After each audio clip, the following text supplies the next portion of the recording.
저는 제가 심신미약인지 그런 거 잘 모르기 때문에 의사분이 말한 게 맞다고 생각합니다.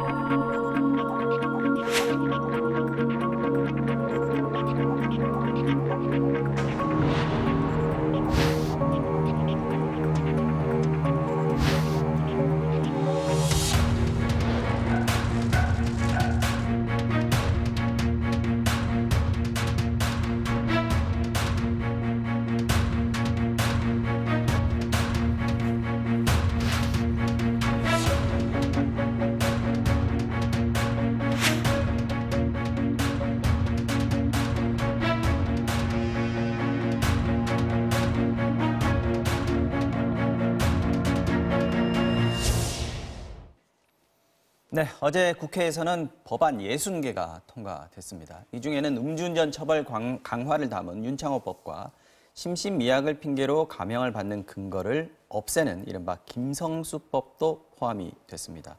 배상훈 교수님 그리고 양지열 변호사님과 함께 이번에 통과된 것 중에 주목할 만한 법안들 한번 짚어보겠습니다. 두 분 어서 오십시오. 안녕하세요. 네, 반갑습니다. 양 변호사님 먼저 음주운전 처벌 강화 윤창호법 통과가 됐는데 얼마나 강화가 된 겁니까? 일단 대표적인 게 위험한 운전, 그러니까 술을 마셨거나 약물 때문에 운전을 정상적으로 못해서 사람을 사망에 이르게 하거나 다치게 이르렀을 경우에 기존에는 사망에 이르렀을 때는 1년 이상의 징역이었습니다. 그런데 이거를 1년이요? 3년 이상 또 무기징역까지 가능하도록 강화를 했습니다. 하한선을 높이고? 하한선을 굉장히 높였고 상한을 무기징역까지 가능하게 했습니다. 사실 이건 일부러 사람을 다치게 해서 사망에 이르게 했을 때 상해치사에 똑같이 형량을 한 거거든요. 뭐 좀 강화 굉장히 많이 된 것이고요. 사람을 다치게 했을 때만 했을 때도 과거에는 10년 이하였었는데 이것도 기존에 사람을 사망했을 때와 마찬가지인 1년 이상으로 강화를 시켰습니다. 거기는 이제 원래는 10년 상한선만 있었는데 하한선이 새로 생긴 건가요? 그러니까 상한선이 10년이었고 하한선은 한 달 이상이었던 겁니다. 사실 안정해놓게 되면 한 달 이상이거든요. 그렇군요. 그렇기 때문에 1년 이상이면 굉장히 강화된 거죠.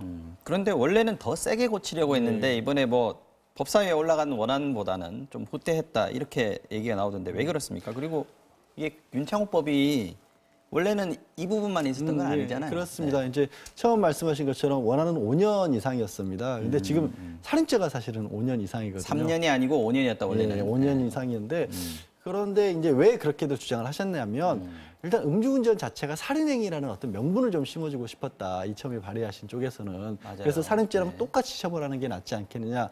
두 번째는 지금 집행유예율이 굉장히 높은데 3년 이하일 때 집행유예가 가능하니까 법정형을 5년으로 해놓으면 원천적으로 집행유예를 못 해주는 게 아니냐. 실형을 살게 할 수 실형을 있다. 꼭 살게 해야 된다. 이런 주장이셨는데 체계상 뭐 아까 말씀드린 것처럼 상해 일부러 사람을 해쳤을 경우에도 3년 이상인데 이게 음주운전이 일부러 해친 것까지는 아니지 않습니까? 그만큼 위험한 행동인 건 맞지만 그래서 법 체계상 이거를 5년까지 하는 건 좀 무리스럽다라는 거였고요.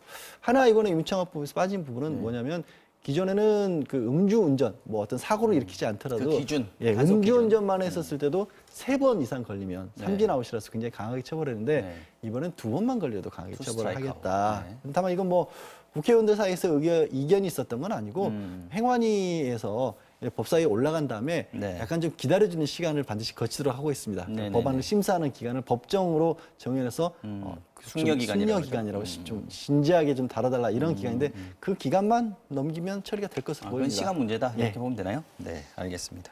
배 교수님, 김성수법도 통과됐는데 이 김성수법의 김성수는 지난번 그 PC방 살인 사건의 그 가해자 김성수입니다. 그죠? 이 시간에도 저희가 이거 몇 차례 얘기를 했는데 이 법도 이제 통과가 됐군요. 네, 전체적으로 이제 김성수법이라고 하는 점 사실은 이제 형법상 10조 1항, 2항, 3항에 대한 부분인데요. 그러니까 심실 상실에 대한 조항은 그대로 두고 심신미약 부분에 감경 한 달을 감경할 수 있다로 바꾼 부분입니다. 그러니까 왜냐하면 감경 한다라고 하면은 법관의 의무적으로 그렇죠. 예, 그 부분에 대해 그래서 이제 신청을 하게 되면은 정신 감정을 하게 되고 그거에 따라서 봐야 되는 부분이 있지만 할 수 있다라고 하면은 아무래도 이것을 이제 뭐 임의적으로는 아니라 하더라도 사실 할 수 있다는 안 해도 되는 거 아닙니까? 그렇죠. 그런 형태가 되는 것 때문에 그런 건데 물론 이것은 양형 단계에서 달라질 수 있습니다. 그렇지만 법조항 자체는 이렇게 바꿈으로써 심신미약 부분을 원천적으로 차단하는 효과를 가지고 온다는 거죠. 예.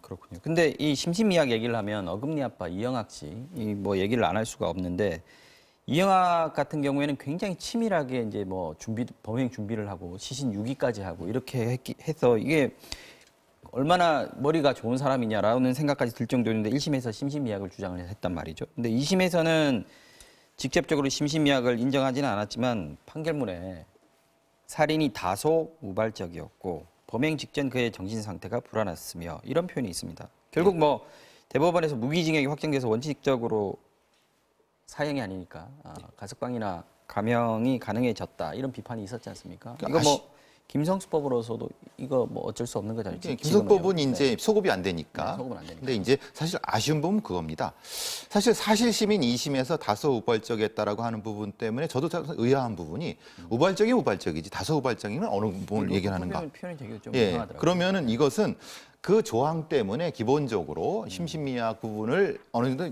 도입하려고 하는 것이 아니냐라는 의심을 가지게 되는 거고요. 물론 그렇지는 않을 겁니다. 근데 이제 문제는 심신미약을 주장한 부분에 대해서 형량을 낮추는 부분에서는 분명히 작용을 했을 거라고 보고요. 일단 사실 이 전적인 사실심의 부분에서는 전체적으로 어떤 행위가 그 다음 행위로 넘어갈 때 이 사람의 정신 상태에 대한 판단을 누가 하느냐. 네.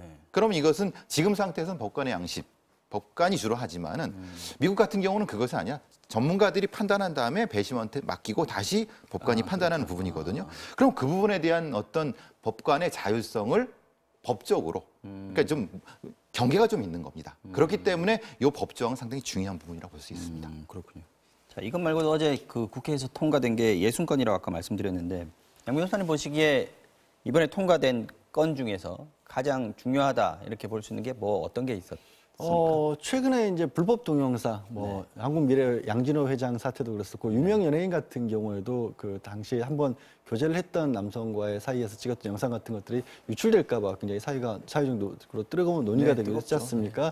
그런 부분에 있어서 성폭력 처벌에 관한 특례법을 개정을 했어요. 그래서 설령 촬영 당시에 동의를 했다고 할지라도 나중에 이것을 동의 없이 유포할 경우에는 기존에 한 3년 이하의 징역형이었다면 이것도 상한을 5년 이하로 높였습니다. 그래서 이제 이런 부분에서 이른바 이제 보복 동영상이라고 하는 부분들이 이루어지는 것을 좀 막기 위한 경각심을 불러일으키는 효과가 있을 것으로 보입니다. 처벌의 어떤 기준도 높이고 처벌 형량도 높이고 이런 의미가 있군요. 네, 알겠습니다.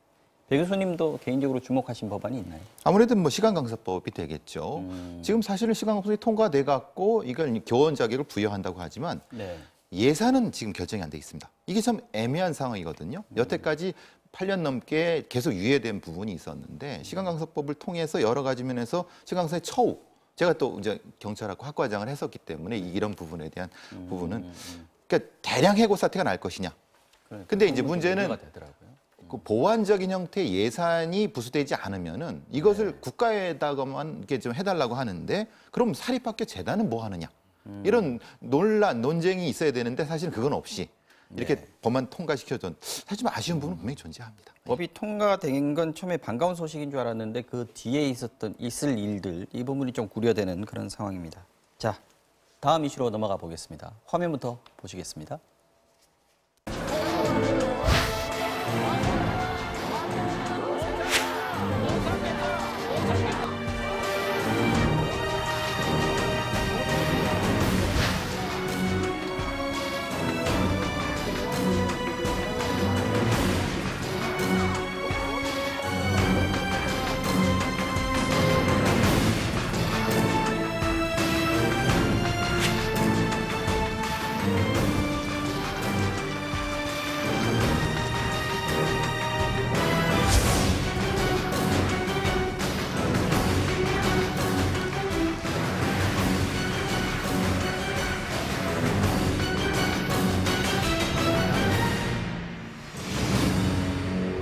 네, 한국 유치원 총연합회가 대대적인 반격에 나선 그런 양상입니다. 어제 서울 강화문 광장에서 대규모 집회를 열었고 박용진 3법 통과되면 집단 폐업하겠다 이런 공개적인 선언까지 했습니다.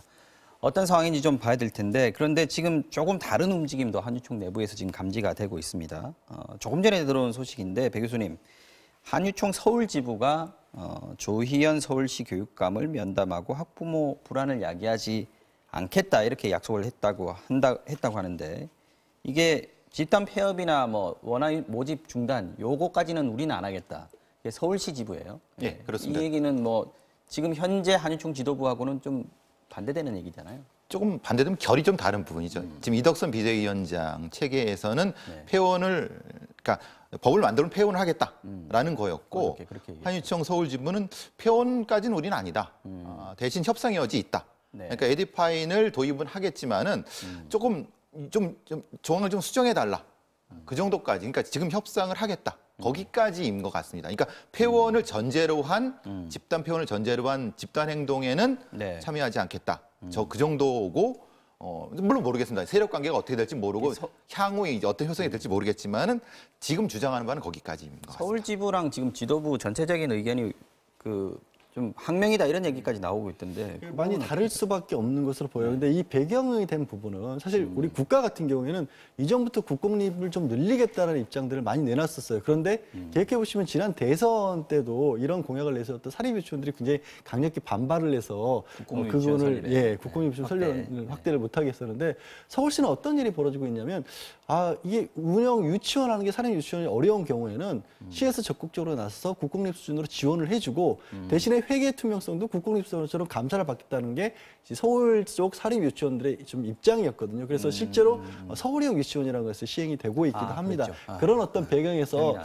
서울 같은 경우에는 이 부분이 조금 전체적인 어떤 한유총 전체와는 좀 결이 다른 것으로 보이고 서울지부가 이렇게 좀 반대하는 입장을 나섰게 되면 한유총이 굉장히 강력한 입장이 많이 줄어들 수밖에 없는 것이 지금 당장 한유총 지도부를 이끌고 있는 이덕선 비대위원장 같은 경우도 경기 지역을 중심으로 운영을 하고 있거든요. 인접한 수도권 인접적인 경기 지역 같은 경우에 당장 학부형들이 서울은 그렇게 안 할 수 있다는데 왜 우리는 이렇게 하냐는 반발이 나올 수밖에 없기 때문에 아마 한유총의 강경한 입장이 좀 꺾일 수밖에 없는 구조가 아닌가 싶습니다. 조금 국면이 좀 바뀔 수 있을 것이다 이런 생각도 드는데 지금 어저께 나온 주장은 말씀하신 대로 유치원 3법 통과되면 모든 사립 유치원들이 집단 폐업하겠다. 이런 폐업할 수밖에 없다 이런 건데 일종의 지금 엄포라고 봐야 되지 않습니까? 근데 이게 통과되면 장사 접을 수밖에 없다. 이게 뭐 사유재산 침해다. 이런 주장인 것 같습니다. 장사란 표현을 사실 이게 그러면 제 표현입니다. 이거는. 그러니까 이제 말하자면은 물론 이제 비슷한 표현을 하셨겠죠. 근데 이제 사실은 이걸 교육기관을 볼 것이냐 아니면 어떤 개인의 사적인 거를 볼 것이냐. 물론 그 개적인 개인의 사적인 재산이 투여돼 갖고 그걸 가지고 교육권을 행위를 하기 때문에 분명히 그런 부분이 있기 때문에 그들의 주장도 분명히 타당한 면이 있습니다. 그것을 뭐 다 국유화시킬 수는 없으니까요. 대신에 다른 것과의 형평성, 사립학교도 지금 개인의 재산을 희사해 갖고 교육권을 만들고 거기에서 국가를 받아서 그런데도 불구하고 회계를 하거든요, 국가에서. 그러니까 거기 정도까지는 해야 되는 것이 아니냐. 그것이 이제 전체적인 국민의 의견이 아닌가 싶습니다. 거기도 못 받아들이겠다라고 하면 그건 좀 문제가 있지 않나 싶습니다. 변호사님, 지금 그 한유총에서 얘기하는 것, 요구하는 것 중에 하나가 시설 사용료입니다. 처음에 뭐 자유한국당도 이거 얘기하다가 결국 오늘 발표를 한 그 대체 법안, 자체 법안에는 포함을 안 시켰더라고요. 이 시설 사용료를 정부가 줘야 된다. 이 주장은 어떤 논리라고 해야 됩니까? 글쎄요, 이런 내용입니다. 우리가 이제 공공성이 있고 국가에서 지원금도 나오는 기관이고 아이들을 맡고 있기 때문에 그럼 우리 사유재산을 털어서 공익에 기여를 하고 있으니까 그 사용료를 국가에서 지불을 해줘라. 임대비용 같은 것을 내놓으라라는 얘기인데 얼핏 이게 도저히 좀 납득이 안 가는 게 모든 어떤 개인적으로 운영하는 사업자들은 다 그런 식으로 임대료를 내면서 영업을 하거나 아니면 자기 땅을 내서 영업을 할 수밖에 없는 구조잖아요. 굳이 공익성을 강조를 한다고 한다면 그러면 병원은 어떻게 하면 약국은 어떻게 할 겁니까? 대체적으로 해서. 사실 언론사 같은 경우도 공익성으로 따지면 만만치 않은 공익성이 있는 겁니다. 그래서 좀 줬으면 좋겠고. 그러니까 그런 요구들이 그러면 나오면 당장 그리고 유치원을 떠난 사립 학교만 해도 그렇게 주지를 않고 있거든요.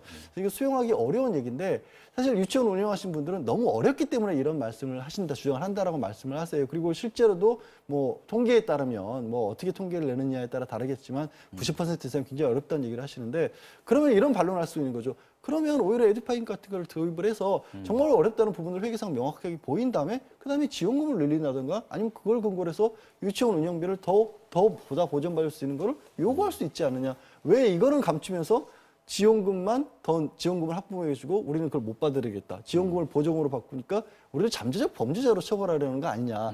이런 말씀을 하시는 게 잘 앞뒤가 좀 안 맞게 느껴지는 거죠. 사실 그동안에는 그래도 좀 조심하는 척이라도 했는데 지금 이제는 뭐 어제 뭐 대규모 집회도 하고 뭐 그 집단 폐원까지 거론하면서 굉장히 강하게 나오고 있는 그런 상황 아닙니까? 지금 아무래도 제1야당인 자유한국당이 좀 우리 편을 좀 들고 있는 것 같다. 이런 게 좀 크게 작용하는 거 아닌가.